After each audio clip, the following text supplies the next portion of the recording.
அழகான ஒரு கிராமத்துல ஒரு சின்ன வீடு. அந்த வீட்டுல ராஜம்னு ஒரு பெரியவங்க வாழ்ந்துட்டு இருந்தாங்க. அவங்களோட ராமுவும் மாலாவும் வாழ்ந்தாங்க. அவங்க யாருன்னு கேட்டா, ராமு ராஜத்தோட பையன், மாலா அவங்களுடைய மருமகள். இவங்க 2 பேருக்கும் 2 அழகான குழந்தைங்க இருந்தது. அவங்க பேரு ராஜு, ஷீலா. இவங்க 2 பேரும் ஸ்கூல்ல படிச்சுட்டு இருந்தாங்க. இந்த வீட்டிலேயே இருக்கிற 2 கடைக்குட்டினா அது இவங்க தான். இப்போ இவங்க வீட்டுல 5 பேர் இருக்கிறாங்க. இவங்களுக்குள்ள நடக்கிற கதையை தான் நம்ம இன்னைக்கு பார்க்க போறோம். ஒரு நாள் மாலை நேரம் குழந்தைங்க 2ம் வீட்டோட முத்தத்துல விளையாண்டுகிட்டு இருக்காங்க. அவங்க விளையாடுறத ராஜன் பார்த்துட்டு இருக்காங்க. ராமு வழக்கம் போல பேப்பரை கையில் எடுத்து படிச்சுட்டு இருக்காரு. மாலா வீட்டு வேலைகள் எல்லாம் முடிச்சுட்டு ஓய்வா வெளியே வராங்க. அந்த நேரம் குழந்தைங்க விளையாடுறத பார்த்துட்டு சந்தோஷப்படுறாங்க. பார்த்துட்டு இருக்கும்போது திடீர்னு அதிர்ந்து போறாங்க. என்ன அப்படின்னா, அவங்க பார்த்த காட்சி அப்படி. குழந்தைங்க விளையாடுறத பார்த்துக்கிட்டு இருந்த திருடன் அவங்க கழுத்துல இருக்கிற செயினை நோட்டம் போட்டுக்கிட்டு இருந்தான். அதை கவனிச்ச மாலா, இதை உடனே யார்ட்டையாவது சொல்லி ஆகணும் அப்படின்னு சொல்லிட்டு மாலா மெதுவா நகர்ந்து போய் அவங்களுடைய மாமியார் கிட்ட நடந்த விஷயத்தை எல்லாம் காதுல சொல்லிட்டு இருக்கா. என்ன திருடன் நம்ம வீட்டை நோட்டமிட்டு இருக்கானா?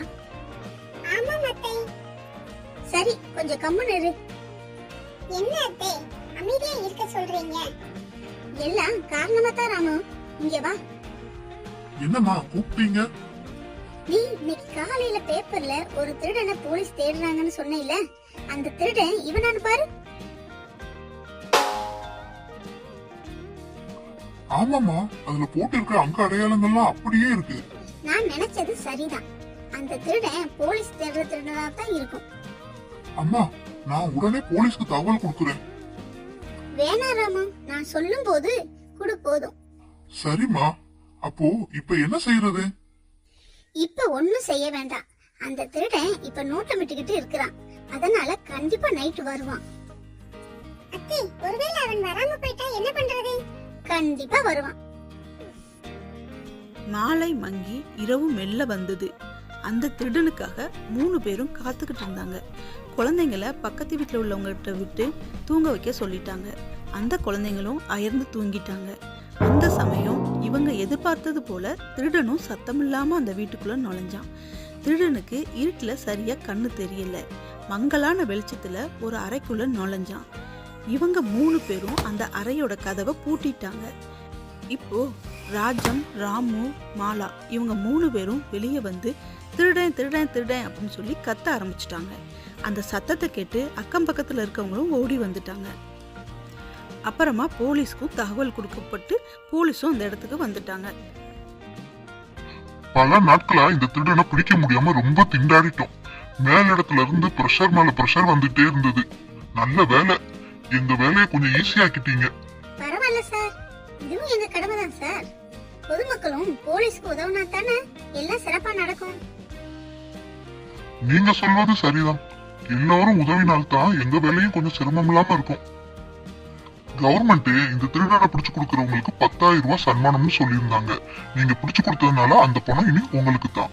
நீங்க காலையில போலீஸ் ஸ்டேஷன்ல அந்த பணத்தை வாங்கிக்கோங்க. திருடனை பார்த்து சொன்னது நான் தான். அதனால நானும் நீங்களும் போய் பணத்தை வாங்கிட்டு வந்துடலாம். திருடனை பார்த்தா மட்டும் போதுமா? பணம் கொடுத்துருவாங்களா என்ன?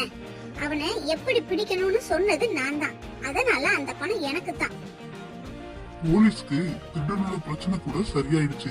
ஆனா எல்லா வீட்லயும் இந்த மாமியா மருமக பிரச்சனை மட்டும் சரியாகவே மாட்டேங்குது. என்னடா சொன்ன? நான் உனக்கு பிரச்சனையா? நான் உங்களுக்கு பிரச்சனையா தெரியலனா? எல்லாரும் என்ன மட்டும் ஈஸியா அடிச்சிடுறீங்க. குழந்தைங்களா, வீட்டில் எப்போவுமே பெரியவங்க இருக்கிறது ரொம்ப சிறப்பு. அவங்களுக்கு அனுபவம் அதிகமாக இருக்கும். அதனால் அவங்க சொல்கிறத நம்ம கேட்டு நடந்தால் நம்ம வாழ்க்கையும் இன்னும் சிறப்பாக இருக்கும். இது என்னோட சேனலோட முதல் வீடியோ. இது உங்களுக்கு பிடிச்சிருக்கும் நான் நம்புகிறேன். உங்களுடைய சப்போர்ட் இருந்தால் தான் நான் மென்மேலும் வீடியோ போட முடியும். ஸோ சப்ஸ்கிரைப் பண்ணிவிட்டு பாருங்கள். இந்த வீடியோ கண்டிப்பாக உங்களுக்கு பிடிச்சிருக்கும் நான் நம்புகிறேன். பிடிச்சிருந்ததுன்னா லைக் பண்ணுங்கள், ரொம்ப பிடிச்சிருந்ததுன்னா சப்ஸ்கிரைப் பண்ணிக்கோங்க. பாய் குட்டீஸ்.